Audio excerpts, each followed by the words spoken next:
La Biblia y Elena de White. Cuando hablamos de la Biblia, la relación que tiene con los escritos de Elena de White, debemos considerar que la misma Elena White llama a la Biblia la luz mayor, y ella se considera a sí misma la luz menor. Generalmente los adventistas usamos el término espíritu de profecía para referirnos a los escritos de Elena White. Está bien, solo que espíritu de profecía se aplica a todas las personas que recibieron el don profético. Podríamos entonces decir, como dice el espíritu de profecía en Isaías, como dice el espíritu de profecía en Mateo, como dice el espíritu de profecía en Génesis. Sin embargo, a veces nosotros solamente hablamos de el espíritu de profecía en la persona de Elena White, pero debemos entender que toda la Biblia es espíritu de profecía. ¿Cuál es la función de la Biblia en relación con los escritos de Elena White? La Biblia se le llama la luz mayor. Nosotros consideramos que la Biblia es la norma de vida de toda persona, y a través de ella nosotros tenemos los principios de la vida moral. También consideramos que la Biblia es la revelación escrita de Dios. Sabemos que ese verbo se hizo carne y habitó entre nosotros, y Jesús es también una revelación, pero ya una revelación personal, viva. Ese logo, esa palabra se hizo carne. Hay algunos eruditos hoy que están diciendo que la Biblia contiene la palabra de Dios.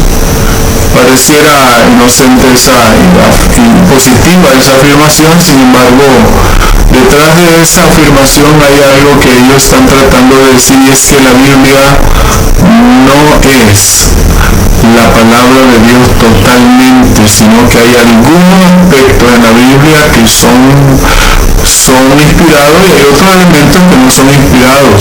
Entonces ellos están tratando de separar esto, de que hay porciones en la Biblia que no fueron inspiradas y hay otras que sí, y por eso hay que sacarle a la Biblia, según ellos, la parte que no es inspirada, que serían aquellas cosas que no se pueden hacer hoy, que no se pueden demostrar con los métodos científicos que hoy la gente está tratando de buscar.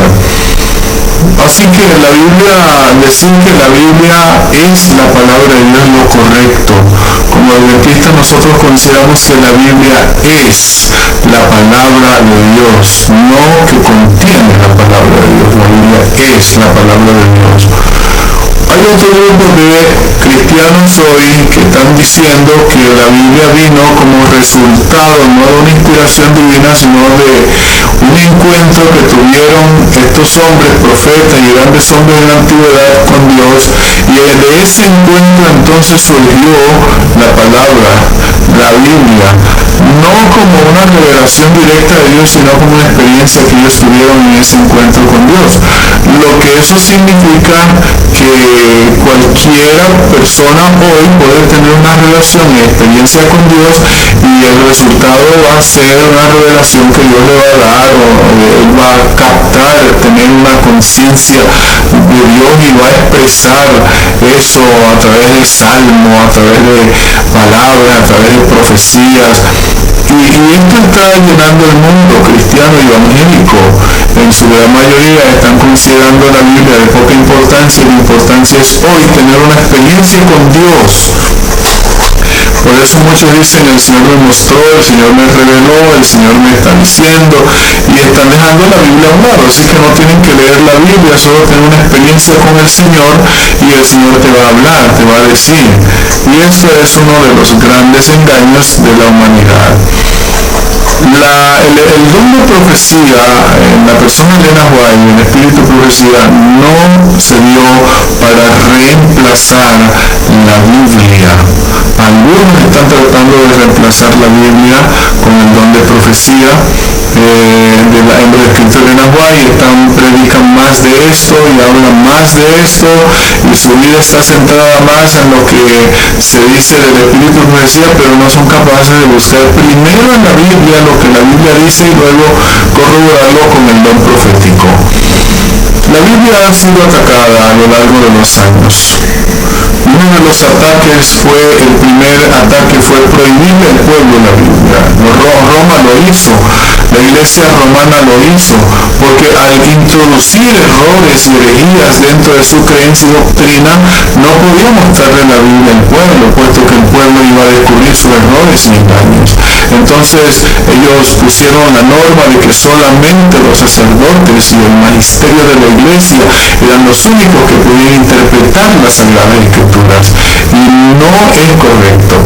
Luego, después que el Señor permitió que la Biblia se diera a conocer a través de Wycliffe, a través de Hus, a través de Martín Lutero, ahora Satanás cambió de estrategia y usó a estos grandes eruditos de la Biblia para comenzar a cuestionar las Sagradas Escrituras, para que la gente ahora, aunque tuviera la Biblia en su casa y los restantes estuvieran llenos de Biblia, la gente no quisiera leer la Biblia, porque ellos comenzaron a minar la confianza que el pueblo debía tener en la palabra de Dios, diciendo que la Biblia no todo lo que está allí es verdad, que muchas de las cosas que aparecen en las Sagradas Escrituras son mitos, que el mito, por ejemplo, de los milagros, la caída de los muros de Jericó, el maná cuando descendía, todo el cruce del Mar Rojo, todas esas cosas fueron mitos. Así que había uno de estos defensores de esta filosofía de la alta crítica, apellido Bullmann, un alemán, y él decía que había que sacarle a la Biblia todos los mitos, y para él mito era aquello que no se puede comprobar. Así que uno de los principios de la alta crítica es tratar de evaluar la Biblia a través de la ciencia, a través de la metodología científica que hoy se tiene, y ellos dicen algo interesante: el presente es la clave para conocer el pasado. Así que si en el presente nadie camina sobre las aguas, ese relato de que Jesús caminó sobre el agua no es verdad. Si en el presente no se multiplican los panes por una oración solamente, entonces eso no es verdad. Así que la alta crítica ha destruido la confianza de la Biblia, y es una forma en la que Satanás hoy está atacando a la Biblia. La Biblia es el resultado del encuentro, ese es otro ataque. Ya mencionamos algo de esto, en el que la persona solamente necesita tener un encuentro con Dios. El resultado va a ser que Dios revela su palabra y le cuenta, le dice a la persona lo que ella necesita. Y ahí no falta aquellos que consideran que durante todo el tiempo que ha pasado y los años que han pasado y las traducciones que se han hecho, la Biblia contiene muchos errores, por lo tanto necesitamos un nuevo libro, una nueva luz, y ahí que el mormonismo creó el libro del Mormón, porque para ellos la Biblia contiene una gran cantidad de errores. ¿Cuál es el propósito entonces del don profético? El objetivo de ello es colocar la Biblia en su lugar, es llevar al pueblo a la Biblia, llevar al pueblo de Dios, el remanente, a que estudiemos por nosotros mismos la Biblia. Como lo decía Martín Lutero, no puedes confiar solo en lo que te dicen, tienes que pedirle al que iluminó y al que instruyó a los profetas para poder entender la Sagrada Escritura. La misión de la Biblia, del objetivo del don de profecía, es exaltar el ministerio de Cristo, la obra de Cristo, toda su vida, su vida en la tierra, su muerte, su resurrección, su ministerio en el santuario celestial. También nosotros tenemos como objetivo continuar con el principio de sola escritura de la reforma, que se ha anulado, y la gran mayoría de los eruditos bíblicos de las religiones ya no consideran la Biblia como la única norma de regla de fe y práctica, sino que consideran la tradición, otros consideran tantas otras cosas, pero el pueblo de Dios, el propósito del don profético dado a la iglesia adventista, tiene que llevarnos a la escritura nuevamente para continuar con ese principio. Darle seguridad al pueblo remanente es otro de los principios, y trazar el camino del pueblo remanente hasta el fin del tiempo. Así que es uno de los objetivos